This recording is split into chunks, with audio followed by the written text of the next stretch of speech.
Hello friend, કેમ છો? I hope કે બધા મજામાં હશો. તો અત્યારે જો ભાઈ એડિટનું કામ પતી ગયું છે એટલે હેડફોનો બહાર લઈને વહી આવી છું.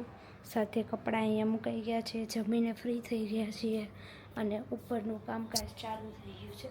તો હું ને મમ્મી આ 2 દિવસથી ઉપર સૂઈએ છે. ધવલે નીચે કામ હોય તો એ નીચે હોય, હું ને મમ્મી અત્યારે ઉપર સૂવાના છીએ અને ઉપર ઓલમોસ્ટ કપડાં ચાલો બતાવું. તો ફાઇનલી આપણે ફર્નિચરનું કામ અહીંયા ચાલુ થઈ ગયું છે અને અમે કંઈક આવી પીવીસીનો કલર પસંદ કર્યો છે. લાઇટ કલર છે, મસ્ત લાઇટ કલર. અને અહીંયા જો આ રીતે ફ્રેમ લગાવાઈ ગઈ છે એટલે હમણાં દરવાજા પણ લગાવી દેશે. અને બીજું એ કે અહીંયા જો એટલું માટી થઈ ગયું, એટલું ખરાબ થઈ ગયું છે ને, તો કાલે તો કામ પતે ને એટલે પહેલાં સાફ કરશું ત્યારે જ બધું મેળ પડવાનો છે. આટલું બધું સરસ એવો કલર છે, લગાવાય પછી વધારે સારો લાગશે. અને અમારા રૂમમાં ફ્રેમ લગાવવાની ચાલુ થઈ ગઈ છે. અહીંયા ફ્રેમ લગાવે છે અને આપણે બાજુનું કબાટ છે એ કરવાનું છે. તો અહીંયા મમ્મી છે કિરણ માસી યારે વાતો કરે છે કે ભાઈ આપણે અભ્યાસક્રમમાં કેવું રહ્યું, હવે બધું નવા અભ્યાસક્રમ આવ્યા એટલે. અને અમારે જો ભાઈ ઘરની હાલત કંઈક આવી થઈશ. અને બાકી આપણું ફર્નિચરનું કામ ચાલુ છે. જો દરવાજા અહીંયા આગળ લાગી ગયા છે અને આ બધી જો કાલ સાંજે બધું સાફ સફાઈ થાય ત્યાં સુધી કાંઈ થવાનું નથી. અને હું ને મમ્મી અહીંયા ઊભા વાતો કરીએ છીએ. આજે ઉપર ફર્નિચરનું કામ ચાલુ છે એટલા માટે છોકરાઓને બધાને એક રૂમમાં બેસાડવા પડ્યા છે. આ મારું ગ્રુપ છે, એમાં એક છોકરી નથી આવી અને જો બધા પોતપોતાનું કામ કરે છે. કોઈને ઇંગ્લિશનો પિરિયડ છે, કોઈને પર્યાવરણ ને કોઈને વિજ્ઞાન. અને 6ઠા ધોરણ માટે વિજ્ઞાન એટલે નવો વિષય જ થઈ ગયો. અને અહીંયા મમ્મી છે એ નાના ધોરણવાળાને કરાવડાવે છે, એ રીતે 2 ભાગ કરી નાખ્યા છે. તો જો અહીંયા દરવાજા લગાવાઈ ગયા છે આજે. આ તો ફિનિશિંગ પણ અપાઈ ગયું દરવાજાને, પહેલાં સ્ટ્રક્ચર લગાવ્યું. બપોર પછીના સમયમાં થોડી વાર ફ્રી હતી તો હું ઉપર કામ ચાલતું હતું ત્યાં બેઠી હતી અને ફર્નિચરનું કામ જોવાની મજા આવે. મને તો મજા આવે કંઈક નવું કામ થતું હોય અને એને જોવાની કે કારીગર જે છે એ કેવી રીતે એનું કામ કરતા હોય છે. 1 બાય 1 લેવલ ચેક કરે કે ધાબા સાથે એનું લેવલ કેવી રીતે છે. તો એ લોકો એમને એમ કહેતા હતા કે ધાબુ છે ને આમ આડા અવળું છે, જે ખાડા ટેકરાવાળું છે, જેથી અમારે લેવલ લેવામાં થોડીક તકલીફ પડે છે. તો એ રીતે વાત થતી હતી અને સાથે સાથે મારો વિડીયો મતલબ કેમેરો જોઈ ગયા એટલે પછી મારી સાથે આ વિડીયો રિલેટેડ પણ બધી વાત કરતા હતા. અને અહીંયા કામ એ લોકોનું એટલું ઝીણું હોય છે ને ત્યારે આપણને આઈડિયા આવે છે કે કોઈ કામ ઇઝી નથી હોતા. બધા કામ કરવા પાછળ મહેનત બહુ જ લાગતી હોય છે. તો આ કામ કરવામાં એક કારીગરાઈ હોવી જોઈએ એમ. તો આપણી ભાષામાં એમ કહી શકીએ કે કારીગરાઈ હોય તો આપણે બધા કામ કરી શકતા હોઈએ છીએ. તો આ ભાઈ છે એ ક્યારના લેવલ ચેક કરીને અને મશીન, અત્યારે તો નવા મશીન આવી ગયા, બોલ્ટ ફિટ કરવાના અને બોલ્ટ કાઢવા માટેના મશીનો આવી ગયા. જે વાત તો સાંભળી હતી કે આવ્યા છે પણ ક્યારેય જોયા નહોતા કોઈ એવા કારણથી. પણ આજે આપણે જોઈ પણ લીધા કે આવા નાના ડ્રીલ જેવા જ મશીન આવે કે જેનાથી તમે ડાયરેક્ટ બોલ્ટ ફિટ કરી શકો અને પાછા કાઢી પણ શકો. તો અહીંયા એ જ કામ ચાલે છે. સાથે સાથે એ લોકો હેન્ડલ પણ ફિટ કરતા હતા. જો તમને આ વિડીયોની અંદર દેખાશે કે ડ્રીલ અત્યારે કેવી નવી આવવા મળી છે, જેમાં બોલ્ટ ફિટ ડાયરેક્ટ જ થઈ જતા હોય છે અને પાછું કાઢવો હોય તો ત્યારે ટેમ્પરરી માટે કાઢી પણ શકો છો, એ રીતનું હોય છે. પછી તમે રૂમની હાલત જોઈ શકો છો કે રૂમની હાલત બહુ ખરાબ થઈ છે. મતલબ કે હવે કામ ચાલતું હોય તો ખબર જ છે ખરાબ થવાની જ છે. તો કોઈ સાફ સફાઈ હાવ એક દિવસ તો સાવ ઓછી જ કરી નાખી હતી. સુવાય એટલી સાફ સફાઈ કરીને સૂઈ ગયા અને જ્યારે કામ પૂરું થયું એટલે પછી આપણે શાંતિથી બધું સાફ સફાઈ કરી નાખ્યું.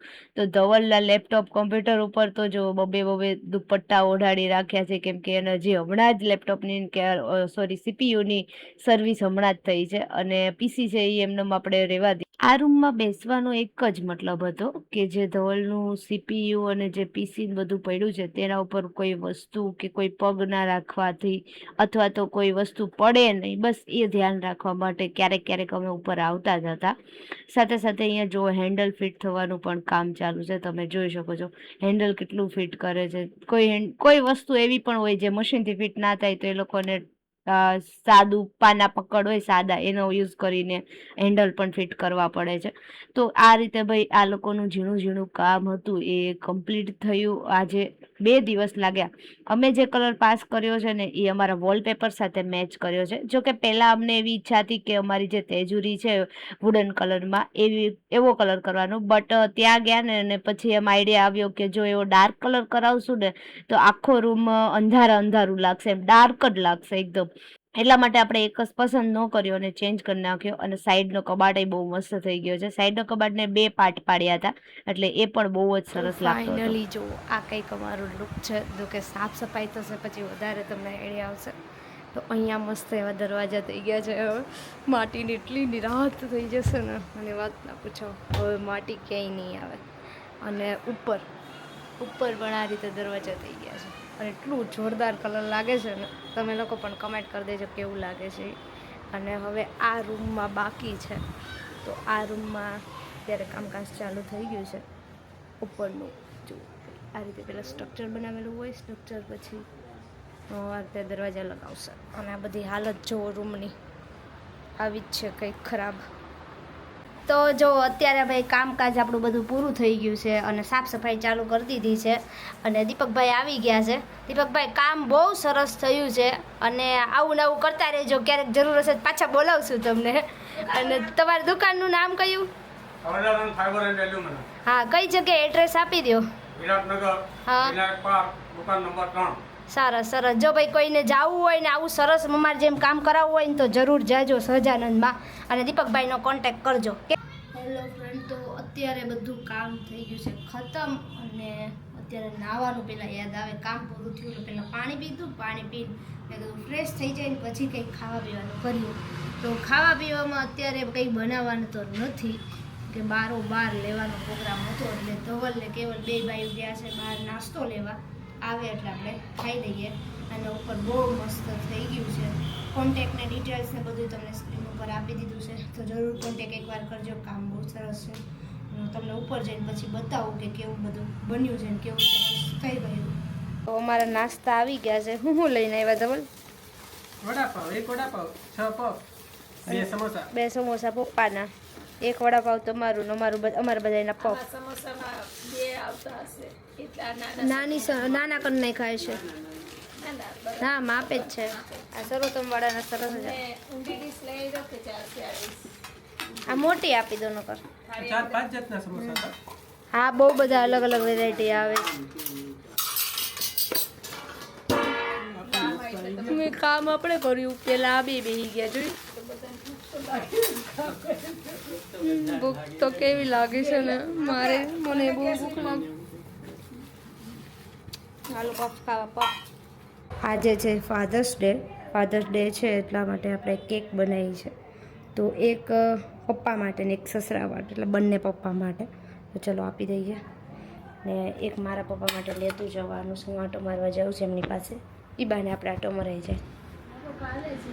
પપ્પા, હેપી ફાધર્સ ડે. આ મારા તરફથી તમને.